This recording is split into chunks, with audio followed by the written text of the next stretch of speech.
اللهم صل على سيدنا نبينا شفيعنا حبيبنا مولانا محمد صلى الله عليه وسلم। ফাজাইলে জিকিরের 12 নং হাদিস পড়া হইতেছে। হুজুর সাল্লাল্লাহু আলাইহি সাল্লাম ইরশাদ ফরমান, হযরত নূহ আলাইহিস সালাম তাহার পুত্রকে বলিলেন, আমি তোমাকে নসিহত করিতেছি এবং যাহাতে ভুলিয়া না যাও সেই জন্য অত্যন্ত সংক্ষেপে বলিতেছি। আর উহা এই যে দুটি কাজ করার ওসিয়ত করিতেছি এবং দুইটি কাজ করিতে নিষেধ করিতেছি। যে দুইটি কাজ করার ওসিয়ত করিতেছি তাহা এমন যে আল্লাহ তাআলা উহাতে অত্যন্ত খুশি হন। আল্লাহ তাআলার নেক মাখলুকও খুশি হয় এবং আল্লাহ তাআলার নিকট এই দুই কাজের কবুলিয়ত অনেক বেশি। তন্মধ্যে একটি হইল লা ইলাহা ইল্লাল্লাহ। যদি সমস্ত আসমান ও জমিন একত্র হইয়া একটি গোলাকার বৃত্ত হইয়া যায়, তবু এই পাক কালেমা উহাকে ভেদ করিয়া আসমানের উপর পৌঁছিয়া যাইবে। আর সমস্ত আসমান ও জমিনকে যদি এক পাল্লায় রাখা হয় আর দ্বিতীয় পাল্লায় এই পাক কালেমাকে রাখা হয়, তবে কালেমার পাল্লাই ঝুঁকিয়ে যাইবে। আর দ্বিতীয় যে কাজটি করিতে হইবে উহা হইল সুবহানাল্লাহি ওয়া বিহামদিহি পড়া, কেননা এই কালেমা সমস্ত মখলুকের ইবাদত, আর ইহারই বরকতে সমস্ত মখলুককে রিজিক দান করা হয়। মখলুকের মধ্যে কোনো জিনিস এমন নাই যে আল্লাহর তসবিহ পড়ে না, কিন্তু তোমরা তাহাদের কথা বুঝিতে পারো না। আর যে দুই কাজ হইতে নিষেধ করিতেছি উহা হইল শিরক ও অহংকার, কেননা এই দুই কাজের কারণে আল্লাহ ও বান্দার মাঝখানে পর্দা পড়িয়ে যায় এবং আল্লাহর নেক বান্দাদের সহিত পর্দা হইয়া যায়। তারগিব নাসাই দুইটা হাদিসে আসছে। হায়দা লা ইলাহা ইল্লাল্লাহর বর্ণনাতেও এই হাদিসের বিষয়বস্তু বর্ণিত হইয়াছে। এই হাদিসে তাসবিহ সম্পর্কে যাহা বলা হইয়াছে তাহা কুরআন পাকের আয়াতেও পূর্বে বর্ণিত হইয়াছে। আউযুবিল্লাহি মিনাশ শাইতানির রাজিম। ওয়া ইন মিন শাইইন ইল্লা ইউসাব্বিহু বিহামদি। সূরা বনী ইসরাঈল আয়াত ৪৪।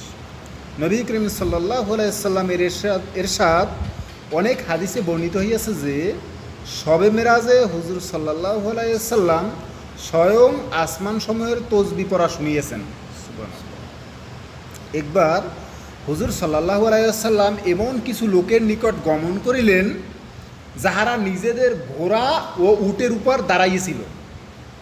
তিনি তাহাদেরকে বলিলেন, তোমরা জানোয়ার সমূহকে মিম্বর ও কুরসি বানাইও না, কেননা অনেক জানোয়ার আরোহণকারীদের হইতে উত্তম এবং তাহাদের চাইতে বেশি আল্লাহর জিকির করিয়া থাকে।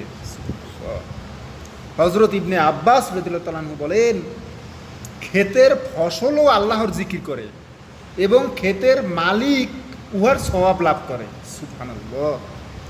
একবার হুজুর সাল্লাল্লাহু আলাইহি সাল্লামের খেদমতে এক পেয়ালা সারিত মানে গোস্ত রুটি মিশানো এক প্রকার খাদ্য পেশ করা হইল। তিনি ইরশাদ ফরমাইলেন, এই খাদ্য তসবিহ পড়িতেছে।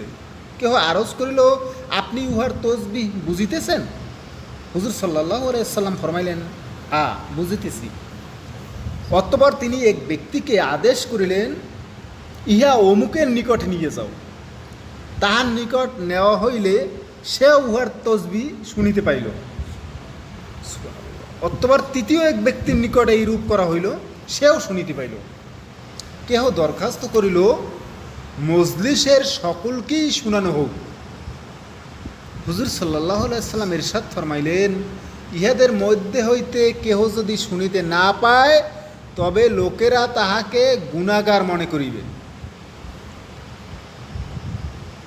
এইসব জিনিসের সম্পর্ক কাশফের সহিত।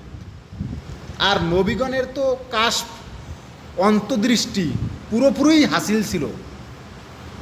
এবং থাকার কথাও।